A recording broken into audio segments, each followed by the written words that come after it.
صحیح مسلم کے حدیث پاک کہ حضرت عمر بن خطاب رضی اللہ تعالی عنہ سے روایت فرماتے ہیں کہ ایک مرتبہ ہم آقا علیہ الصلوۃ والسلام کے ساتھ بیٹھے تھے کہ اچانک ایک شخص آیا۔ اس کے بالکل سفید کپڑے تھے، بہت ہی خوبصورت قسم کا سفید لباس تھا اور اعلیٰ قسم کے سیاہ بال تھے۔ وہ اجنبی سے معلوم ہوتا تھا، آس پاس کے علاقوں کا بھی نہیں تھا، ہم نے اس کو کبھی دیکھا بھی نہیں تھا، لیکن اس کے جسم سے سفر کے اثرات معلوم نہیں ہو رہے تھے۔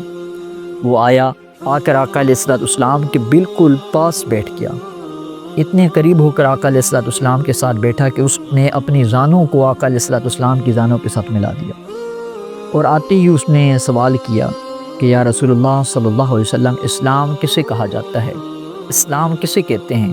تو میرا آقا مولا صلی اللہ علیہ وسلم نے فرمایا کہ اسلام یہ ہے کہ تو اس بات کی گواہی دے کہ اللہ کے سوا کوئی عبادت کے لائق نہیں اور حضرت محمد صلی اللہ علیہ وسلم اللہ کے رسول ہیں۔ کہ بعد تو نماز قائم کر، زکوٰۃ ادا کر، رمضان المبارک کے روزے رکھ، اور اگر تیرے پاس طاقت ہے، تجھے اللہ نے طاقت عطا فرمائی ہے، تو صاحب استطاعت ہے، تو اللہ کے گھر کی زیارت کر، حج کر اللہ کے گھر کا۔ اس کے بعد اس شخص نے کہا کہ آپ نے بالکل ٹھیک فرمایا۔ حضرت عمر بن خطاب رضی اللہ تعالیٰ عنہ فرماتے ہیں کہ ہم نے تعجب کیا کہ یہ کیسا شخص ہے کہ سوال بھی خود کرتا ہے، پھر اس کی تصدیق بھی خود کر دیتا ہے۔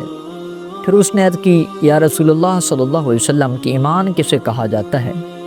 تو میرا آقا مولا صلی اللہ علیہ وسلم نے فرمایا کہ ایمان یہ ہے کہ تو اللہ کو، اللہ کے رسولوں کو، اللہ کے فرشتوں کو، اللہ کی آسمانی کتابوں کو اور قیامت کے دن کو دل سے مان، دل کے ساتھ ان چیزوں کو تو مان، تو یہ کیا ہے؟ یہ ایمان ہے۔ اس شخص نے پھر عرض کی یا رسول اللہ صلی اللہ علیہ وسلم، آپ نے ٹھیک فرمایا ہے۔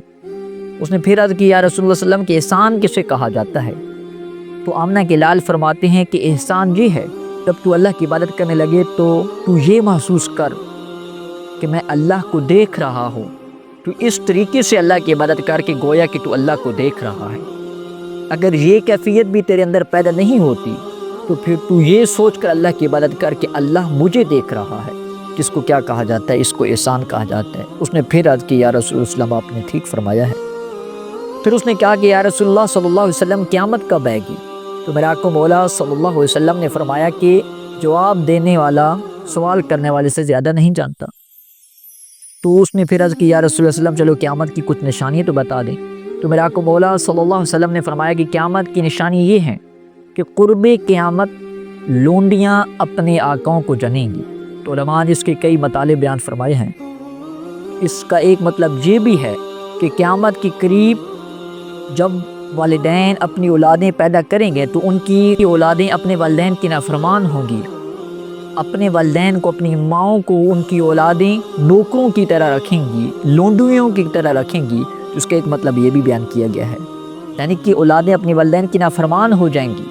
اس کے بعد دوسری نشانی میرے آقا مولا صلی اللہ علیہ وسلم نے فرمایا کہ قیامت کے قریب ننگے پاؤں پھرنے والے لوگ اور بکریاں چرانے والے لوگ بڑی بڑی عمارتوں اور بڑے بڑے بنگلوں پر فخر کریں گے، کہ غریب قسم کے لوگ قیامت کے نزدیک بڑی بڑے عمارتیں بنا کر، یعنی کہ ان کے پاس اتنی دولت آ جائے گی کہ جو بکریاں چرانے والے تھے، پہاڑوں میں رہنے والے تھے، وہ بڑے بڑے گھروں پر فخر کریں گے، بڑی بڑی عمارتوں پر فخر کریں گے۔ تو میرا آقا مولا صلی اللہ علیہ وسلم نے فرمایا کہ یہ قیامت کی نشانی ہے۔ تو بہرحال میرا آقا مولا صلی اللہ علیہ وسلم سے چند سوالات کیے گئے اس حدیث میں۔